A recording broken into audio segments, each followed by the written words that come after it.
طلاق ثلاثہ کے معاملے میں نبی صلی اللہ علیہ وسلم کے دور میں، ابو بکر عمر کے دور میں، حضرت عمر کے دور میں ابتدائی 2 سال میں 3 طلاقیں تصور کی جاتی. تو حضرت عمر نے کس علت کی بنا پر اجماع کیا؟ اس پر تو میں 20 دفعہ بول چکا ہوں، ایک دفعہ نہیں کروڑوں دفعہ بول چکا ہوں.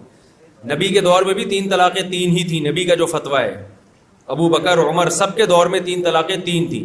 یہ جو کہا جاتا ہے کہ نبی کے دور میں 3 ایک سمجھی جاتی تھی، اس کا وہی جواب ہے جو جابر بن عبداللہ کی حدیث ہے کہ نبی کے دور میں ہم متع کو حلال سمجھتے تھے.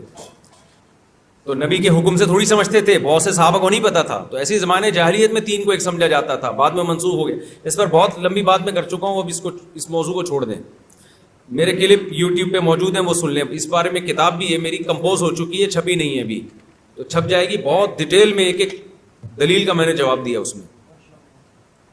اچھا میرے بھائی، نبی صلی اللہ علیہ وسلم کے دور سے آج تک علماء کی ایسی جماعت چل رہی ہے جو 3 طلاق کو 1 طلاق کا فتویٰ دیتے آ رہے ہیں. بالکل غلط ہے. صحابہ کے دور میں بھی اجماع تھا، تابعین کے دور میں بھی اجماع تھا. کوئی ایک ضعیف روایت کسی صحابی سے نہیں دکھا سکتے جنہوں نے 3 طلاق کو 1 کہا ہو. یہ ابن تیمیہ رحمۃ اللہ علیہ کے دور میں ایسا ہوا ہے کہ انہوں نے فتویٰ دیا 7ویں صدی ہجری میں. اس سے پہلے کوئی بھی دیتا تھا. اہل حدیث لوگ کہتے ہیں کہ امام طحاوی نے 2 یا 3 صدی ہجری میں لکھا ہے کہ بعض لوگ 3 کو 1 کہتے ہیں. تو اس سے بعض سے مراد ہے رافضی شیعہ لوگ، اہل سنت مراد نہیں ہے اس سے، کیونکہ امام طحاوی نے اس کی بحث کے آخر میں لکھا ہے کہ اس مسئلے پر اجماع ہے کہ 3 ہوتی ہیں. تو یہ بعد میں گڑا ہوا مسئلہ ہے. یہ اسلاف میں کوئی جانتا بھی نہیں تھا کہ 3 طلاقیں 1 ہوتی ہیں رخصتی کے بعد. سمجھ رہے ہو؟ اچھا میرے بھائی، تو آج کے علماء کی اتنی چھوٹی چھوٹی باتوں پر جانے انجانے میں ہونے والی غلطی پر 3 طلاق کا حکم لگا دیتے ہیں، اس لیے کہ قرآن نے کہا ہے 3 ہوتی ہیں. سورہ طلاق آپ اٹھا کے دیکھ لیں.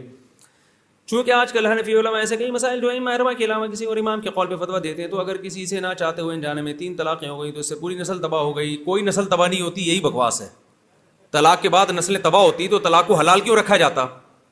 یہ تو ہم نے فرض کر لیا ہے نسلیں تباہ ہو گئی ہیں. بھائی تم نے بیوی کو چھوڑ دیا، عدت گزار کے کہیں اور شادی کرے. وہ صحابہ کے دور میں طلاقیں ہوئی تھی، کیا نسلیں تباہ ہو گئی تھی؟ کیا حضرت عمر نے اپنی بیوی کو طلاق دی، نسل تباہ کر دی کیا انہوں نے؟ عبداللہ بن عمر نے طلاق دی اپنی بیوی کو، کیا نسل تباہ ہو گئی؟ یہ تو اجمیوں میں ہے طلاق کے بعد نسل تباہ ہونا. عربوں میں ابھی بھی کوئی مسئلہ نہیں ہے. بچے بچپن میں ماں کے پاس رہیں گے، بڑے ہو کے باپ کے پاس آ جائیں گے. جب ماں کے پاس تھے باپ ملتا رہے گا، جب باپ کے پاس ہے تو ماں ملتی رہے گی. ہنسی خوشی وہ اس طرح بچوں کو مل کے پالیں گے. یہ ہم کیونکہ ہندوؤں میں رہے ہیں نا، تو ہم ہندوؤں کے حساب سے سوچتے ہیں. طلاق کوئی اچھا عمل نہیں ہے، لیکن اس کو یہ کہہ دینا کہ زندگیاں برباد ہوئی، یہ غلط بات ہے. سمجھتے ہو؟ اب جو برباد ہو رہی ہے عورت کی زندگی، وہ اسلام کی وجہ سے نہیں ہو رہی. ہم نے کلچر ہندوؤں کا فالو کیا ہوا ہے، تعدد زوجات کا رواج نہیں ہے، اس وجہ سے زندگی تباہ ہو رہی ہے. تو اس میں مذاہب اربع اور قرآن اور حدیث کی جو نصوص ہیں ان کو چھوڑا نہیں جا سکتا. اور اس میں آپ مذہب غیر پہ فتویٰ کیسے دو گے؟ تو چاروں مذاہب میں تو یہی ہے نا، 3 ہوتی ہیں. اس میں شافعی مسلک بھی یہی ہے، حنفی بھی یہی ہے، مالکی بھی یہی ہے، حنابلہ بھی یہی کہتے ہیں.